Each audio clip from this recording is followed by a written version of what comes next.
हाय दोस्तों, आज हम विद्युत रासायनिक प्रभाव एवं रासायनिक सेल चैप्टर का आगे बताने का काम करेंगे, जो कि बहुत महत्वपूर्ण क्वेश्चन है और प्रीवियस ईयर से लिया गया है। दोस्तों, एएलपी और टेक्नीशियन के लिए ये महत्वपूर्ण क्वेश्चन है।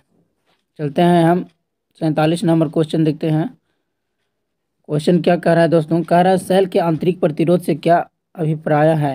यानी किसी वैद्युतिक परिपथ में विद्युत धारा के प्रवाह में स्वयं सेल द्वारा प्रस्तुत किए जाने वाला प्रतिरोध जो होता है उसका आंतरिक प्रतिरोध कहलाता है। दोस्तों आगे देखते हैं। कह रहा है समानांतर क्रम में जोड़े गए सेलों का विद्युत वाहक बल कितना होता है। यानी समानांतर क्रम में जोड़े गए सेलों का कुल विद्युत वाहक बल वही रहता है जो एक सेल का होता है। चलिए दोस्तों आगे देखते हैं। कह रहा है सेलों का मिश्रित समूह क्यों बनाना पड़ता है। यानी अधिक विद्युत वाहक बल प्राप्त करने के लिए आवश्यकता अनुसार सेलों के श्रेणी क्रम में जोड़ा जाता है और अधिक विद्युत धारा प्राप्त करने के लिए एसी श्रेणी समूह को समानांतर क्रम में जोड़ दिया जाता है। चलिए दोस्तों आगे आते हैं। कह रहा है लेड एसिड सेल कैसा होता है। यानी यह एक सेकेंडरी सेल है जिसमें धन प्लेटों के लिए लेड पर ऑक्साइड यानी PbO2 और ऋण प्लेटों के लिए स्पंजी लेड यानी Pb तथा इलेक्ट्रोलाइट के रूप में तनुगंधक अम्ल यानी H2SO4 प्रयोग किया जाता है। चलिए दोस्तों हम आगे देखते हैं। कह रहा है लेड एसिड सेल का विद्युत वाहक बल कितना होता है। यानी 2.0 से 2.2 वोल्ट प्रति सेल होता है। दोस्तों ये इम्पोर्टेंट क्वेश्चन है, ध्यान में आप याद रखिएगा। आगे आते हैं। कह रहा है यानी लेड एसिड सेल का आंतरिक प्रतिरोध कितना होता है। यानी उत्तर क्या है दोस्तों? 0.08 से लेकर 0.10 ओम प्रति सेल, जबकि डाई सेल का आंतरिक प्रतिरोध होता है 0.2 से लेकर 0.3 ओम तक होता है। आगे आते हैं। अगला क्वेश्चन कह रहा है दोस्तों सेल अथवा बैटरी के स्रोत विद्युत वाहक बल लोड विद्युत वाहक बल में क्या अंतर होता है। कह रहा है सेल अथवा बैटरी के खुले परिपथ में नापा गया वोल्टेज स्रोत जो होता है विद्युत वाहक बल कहलाता है। जब सेल अथवा बैटरी को लोड से जोड़ दिया जाता है तो लेड सेल एवं बैटरी के आंतरिक प्रतिरोध के कारण उसके विद्युत वाहक बल में कुछ गिरावट आ जाती है और परिणाम विद्युत वाहक बल लोड विद्युत वाहक बल कहलाता है। दोस्तों आगे आते हैं। कह रहा है अगला क्वेश्चन का उद्योगशाला में निर्माण के समय लेड एसिड सेल में क्या क्या पदार्थ प्रयोग किए जाते हैं। आते हैं दोस्तों। कह रहा है यानी उद्योगशालाओं में निर्माण के समय धान प्लेट के लिए धान प्लेट के लिए लाल सीसा यानी Pb3O4 और ऋण प्लेट के लिए सिंदूर यानी PbO प्रयोग किया जाता है और सेल में तनुगंधक अम्ल भरते ही रासायनिक अभिक्रिया प्रारंभ हो जाता है। दोस्तों आगे हम आते हैं। कह रहा है लेड एसिड सेलों का कैसे आवेशित किया जाता है। आंसर देखिए दोस्तों, लेड एसिड सेल या बैटरी के आवेशित करने के लिए डीसी स्रोत से जोड़ा जाता है। किसे? डीसी स्रोत से जोड़ा जाता है और बैटरी के एनोड को एसी स्रोत से धन के सिरे से और कैथोड के श्रेणी से जोड़ा जाता है, जो कि 12 से 24 घंटे में बैटरी आवेशित हो जाता है। दोस्तों ये ध्यान में रखिएगा। आगे आते हैं। अगला कह रहा है बैटरी चार्ज करने की प्रचलित विधियां क्या है। दोस्तों बैटरी चार्ज करने की प्रचलित विधियां जो है वो 3 प्रकार के हैं। पहला क्या है दोस्तों? स्थिर वोल्टेज चार्जिंग विधि होता है, दूसरा स्थिर करंट चार्जिंग विधि होता है और तीसरा ट्रिकल चार्जिंग विधि होता है। आते हैं। पहला क्वेश्चन क्या कह रहा है दोस्तों? स्थिर वोल्टेज चार्जिंग विधि क्या होता है। कह रहा है इस विधि में बैटरी चार्जिंग के लिए डायनेमो प्रयोग किया जाता है। एक से अधिक बैटरी को समानांतर क्रम में जोड़ा जाता है और इसमें वोल्टेज का मान लगभग स्थिर रहता है और चार्जिंग करंट का मान प्रारंभ में अधिक होता है और धीरे धीरे कम हो जाता है। ठीक है दोस्तों, हम आगे देखते हैं। आगे क्या कह रहा है? स्थिर करंट चार्जिंग विधि क्या है। यानी इस विधि में चार्जिंग करंट का मान एक रिहोस्टेट के द्वारा निर्धारित किया जाता है और बैटरी जो श्रेणी क्रम में संयोजित किया जाता है, इस विधि में प्रारंभिक चार्जिंग करंट का मान अधिक रखा जाता है और कुछ समय पश्चात यानी कुछ समय बाद उसे घटाकर आधा कर दिया जाता है। दोस्तों आप ये सब याद रखिएगा। आगे कह रहा है तीसरा, ट्रिकल चार्जिंग विधि क्या होता है। यानी कुछ कम करंट मान यानी लगभग कितना 0.5 एम्पियर से 1 एम्पियर पर बैटरी की चार्जिंग करना ट्रिकल चार्जिंग कहलाता है। आगे हम दोस्तों क्वेश्चन देखते हैं। कह रहा है क्या एसी स्रोत से भी बैटरी को चार्ज की जा सकती है। जी नहीं। कह रहा है एसी स्रोत से सीधे तौर पर बैटरी चार्ज नहीं किया जा सकता है, परंतु यह बैटरी चार्ज नामक उपकरण की सहायता से एसी को डीसी में परिवर्तित करके एसी स्रोत से भी बैटरी चार्ज की जा सकती है। दोस्तों ध्यान में रखिएगा। बैटरी चार्ज के समय क्या क्या रासायनिक क्रियाएं होती हैं। देखिए दोस्तों, कह रहा है चार्जिंग के समय बैटरी में से विद्युत धारा प्रवाहित करने पर तनुगंधक के अम्ल का जल आयन में विभक्त हो जाता है। क्या आयन में विभक्त। 62 नंबर कह रहा है बैटरी के चार्ज होने अथवा डिस्चार्ज होने की जांच कैसे की जाती है। यानी बैटरी में विद्यमान चार्ज को जांच उसके इलेक्ट्रोलाइट का अपेक्षित घनत्व नाप कर की जाती है दोस्तों, और उसके अतिरिक्त वोल्टेज से प्रति सेल वोल्टेज नाप कर भी चार्ज की जांच की जा सकती है, और परंतु दूसरी विधि से भी जांच किया जा सकता है, लेकिन बैटरी को एनोड अथवा चार्ज से संयोजित करना पड़ता है। ठीक है, हम आगे आते हैं। आगे क्या कह रहा है दोस्तों, पूर्ण आवेशित बैटरी का अपेक्षित घनत्व।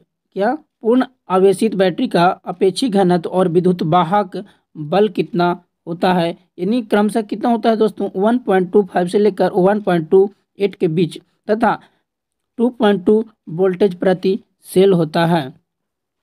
आते हैं हम आगे क्वेश्चन देखते हैं दोस्तों। कह रहा है अर्ध आवेशित बैटरी का अपेक्षित घनत्व और विद्युत वाहक बल कितना होता है। देखिए कह रहा है क्रमशः 1.20 से लेकर 1.25 के बीच तथा 2 से लेकर 2.15 वोल्टेज प्रति सेल होता है। आगे आते हैं दोस्तों। कह रहा है क्वेश्चन नंबर 65 कह रहा है डिस्चार्ज बैटरी का अपेक्षित घनत्व विद्युत वाहक बल कितना होता है। दोस्तों देखते हैं 1.18 तथा 2.0 वोल्ट या इनमें से इससे कम प्रति सेल होता है। आगे आते हैं दोस्तों, देखते हैं कह रहा है डिस्चार्जिंग के समय लेड एसिड सेल में क्या क्या रासायनिक क्रियाएं होती है। कह रहा है डिस्चार्जिंग के समय इलेक्ट्रोलाइट में से विद्युत धारा प्रवाहित होने से गंधक के तनु अम्ल के जल का आयनीकरण हो जाता है। आगे आते हैं दोस्तों। कह रहा है अपेक्षित घनत्व क्या होता है। अपेक्षित घनत्व जो होता है क्या होता है, यानी किसी वस्तु का अपेक्षित घनत्व एक संख्या को दर्शाती है। किसको, एक संख्या को दर्शाती है कि उस वस्तु की इकाई आयतन का द्रव्यमान कितना 4 डिग्री सेल्सियस वाले जल की इकाई आयतन के द्रव्यमान से कितना गुना भारी है। ठीक है, आप याद दे रखिएगा दोस्तों, ये इंपॉर्टेंट क्वेश्चन है। आते हैं दोस्तों, अपेक्षित घनत्व का फार्मूला क्या होता है। इन वस्तु का द्रव्यमान बटा आयतन वाले जल का 4 डिग्री सेल्सियस द्रव्यमान, या क्या होता है वस्तु का घनत्व बटा 4 डिग्री सेल्सियस के जल का घनत्व। अब ध्यान में रखिएगा दोस्तों, ये फार्मूला आगे काम आएगा। आगे आते हैं। कह रहा है बैटरी का अपेक्षित घनत्व कैसे नापा जाता है। यानी बैटरी का अपेक्षित घनत्व हाइड्रोमीटर नामक उपकरण से नापा जाता है। किससे, हाइड्रोमीटर।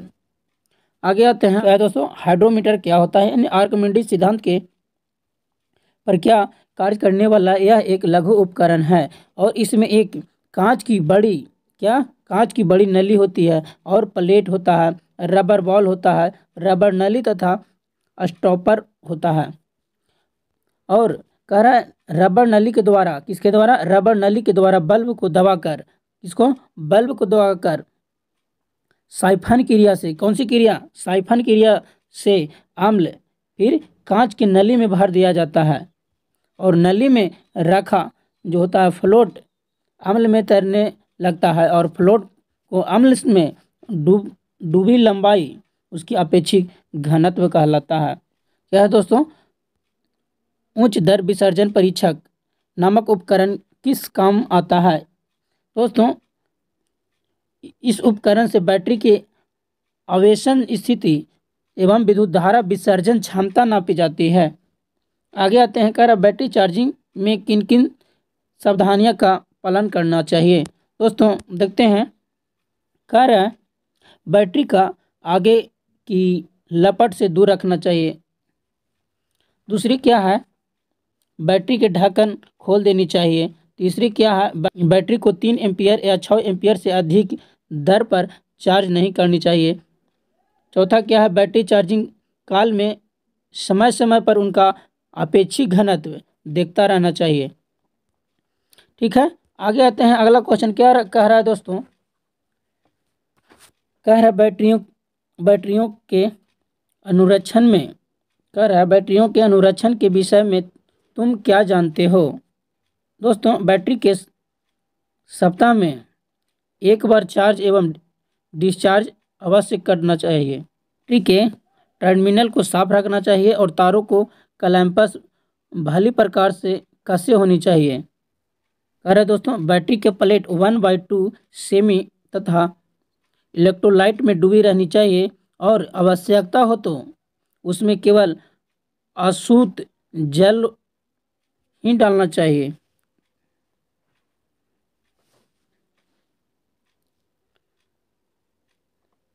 आगे आते हैं दोस्तों। अगला क्वेश्चन क्या कह रहा है? बैटरी के प्लस और तथा माइनस टर्मिनल्स की पहचान कैसे की जाती है? दोस्तों देखिए, टर्मिनल्स पर प्लस तथा माइनस अंकित होती है। दूसरा क्या है? माइनस टर्मिनल और प्लस टर्मिनल की अपेक्षा मोटा होता है। अगला क्या होता है? गैल्वेनोमीटर या वोल्टमीटर से भी पहचानने की जा सकती है। आगे आते हैं दोस्तों, कह रहा है लेड एसिड सेल में पैदा होने वाले प्रमुख दोष क्या क्या है? नहीं दोस्तों, देखते हैं। सल्फेशन, क्या है? सल्फेशन, क्रोजन, सल्फेशन हो गया, क्रोजन हो गया, सेडिमेंटेशन हो गया, और चौथा क्या है? बकलिंग हो गया। आगे आते हैं दोस्तों, कह रहा सल्फेशन जो होता है दोष क्या है, इसका उपचार क्या है? ठीक है, कह रहा लेड एसिड सेल बैटरी यदि लंबे समय तक बिना प्रयोग के पड़ी रही तो उससे प्लेट को लेड सल्फेट कड़ा हो जाता है। क्या होता है दोस्तों? लेड सल्फेट कड़ा हो जाता है। यह दोष सल्फेशन कहलाता है और बैटरी को इस दोष से बचाने के लिए उसे सप्ताह में एक बार चार्ज और तथा एक बार डिस्चार्ज करना चाहिए। ठीक है दोस्तों, हम आगे आते हैं। कह रहा कोरोजन दोष क्या है? कोरोजन दोष क्या है और इसका उपचार क्या है? दोस्तों देखते हैं, बैटरी के टर्मिनल्स पर नमी आदि के कारण कॉपर तथा लेड ऑक्साइड की अचालक परत जम जाती है दोस्तों। ठीक है, और बैटरी ठीक प्रकार करंट नहीं दे पाती है। दोष क्रोजन कहलाता है। क्या? वो दोष जो होता है क्रोजन कहलाता है। इस दोष को दूर करने के लिए क्या करना चाहिए दोस्तों?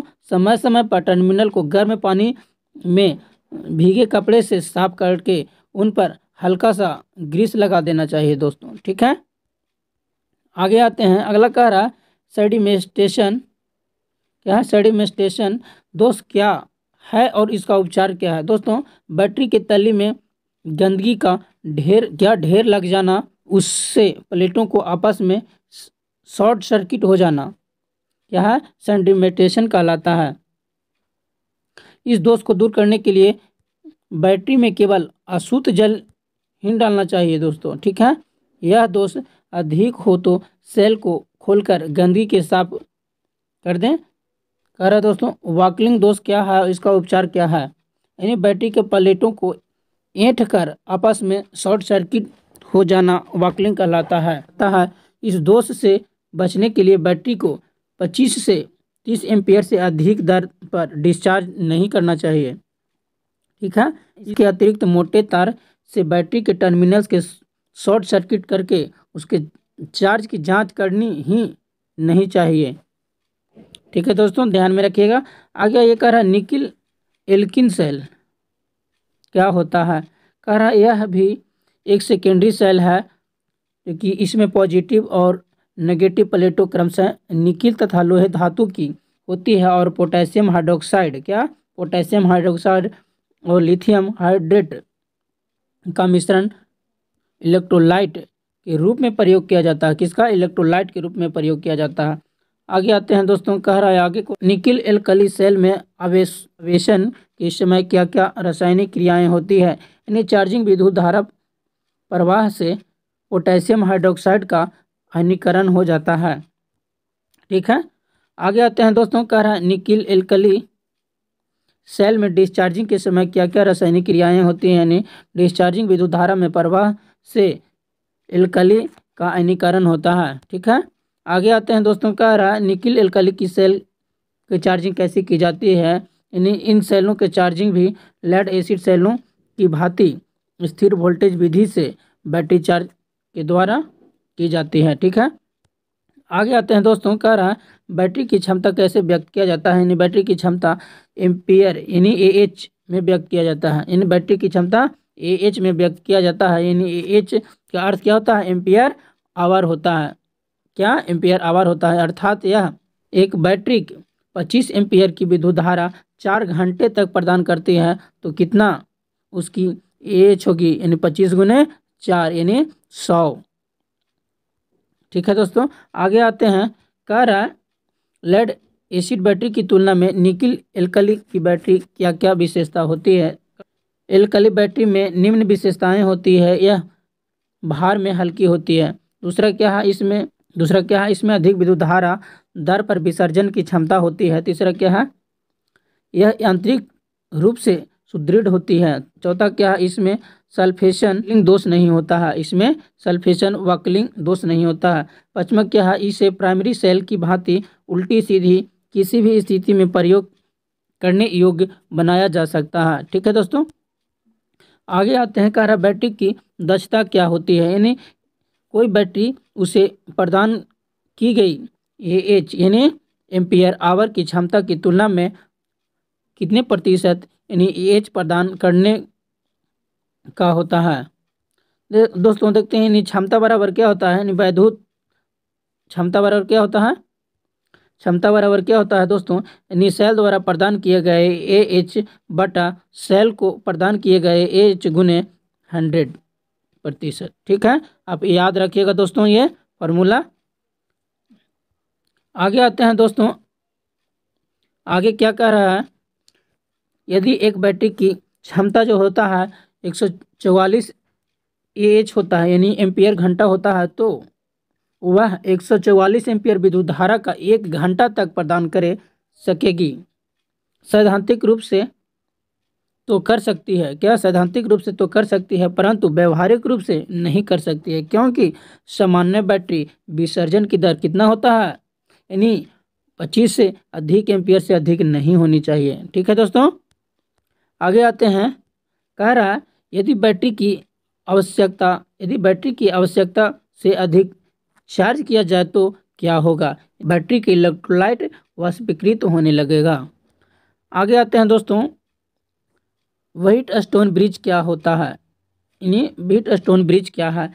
यानी व्हीटस्टोन नामक वैज्ञानिक द्वारा, किसके द्वारा? व्हीटस्टोन नामक वैज्ञानिक द्वारा तैयार किया गया 4 प्रतिरोधकों को, कितना? 4 प्रतिरोधकों को एक ऐसा संयोजन जिसके द्वारा अज्ञात मान प्रतिरोधक का मान ज्ञात किया जा सकता है, वो व्हीटस्टोन ब्रिज कहलाता है। आगे आते हैं दोस्तों, कह रहा है पोस्ट ऑफिस बॉक्स क्या होता है। क्या? पोस्ट ऑफिस बॉक्स क्या होता है? यानी व्हीटस्टोन सिद्धांत पर आधारित यंत्र जिसका उपयोग टेलीग्राफ ऑफिसों में, कहाँ? टेलीग्राफ ऑफिसों में किसी टूटी टेलीग्राफ लाइन को प्रतिरोध ज्ञात करने के लिए किया जाता है और पोस्ट ऑफिस बॉक्स कहलाता है। ठीक है दोस्तों, आगे देखते हैं, कह रहा व्हीटस्टोन ब्रिज सिद्धांत क्या है। यानी यदि 4 प्रतिरोधक दो करके 2 ब्रांचों में इस प्रकार संयोजित किया जाता है, यानी इस प्रकार जोड़ा जाता है कि उसके जोड़ों के मध्य विभवांतर कितना होना चाहिए? 0 हो। तो ठीक है, आगे आते हैं दोस्तों, ये देख लीजिएगा P/Q बराबर R/A से, ये ध्यान में रखिएगा, कहीं कहीं ये दे देता है। आगे आते हैं सेलों का समानांतर क्रम में जोड़ते समय क्या क्या सावधानियां अपनानी चाहिए। आगे आते हैं दोस्तों, कह रहा सभी सेलों को पॉजिटिव टर्मिनल, क्या सभी सेलों को पॉजिटिव टर्मिनल एक और नेगेटिव टर्मिनल दूसरी ओर ध्यानपूर्वक संयोजित किया जाना चाहिए। अगला देखते हैं, ध्यान दे कि कोई सेल उल्टा न जुड़ जाए। ठीक है, अगला क्या है, सभी सेलों का विद्युत वाहक बल कितना होना चाहिए, समान होना चाहिए। आगे आते हैं दोस्तों, कह रहा है ट्रॉपिंग अप शब्द क्या अर्थ होता है। ट्रॉपिंग अप शब्द क्या होता है, इनलाइट एसिड सेल में अशुद्ध जल डालकर, क्या अशुद्ध जल डालकर इलेक्ट्रोलाइट के स्तर को इतना करना कि बैटरी प्लेट्स उसे पूरी तरह डूब जाए और टॉपिंग अप कहलाता है। इस कार्य के लिए बैटरी में केवल अशुद्ध जल ही डालना चाहिए, न कि सामान्य जल। ठीक है दोस्तों, आगे आते हैं,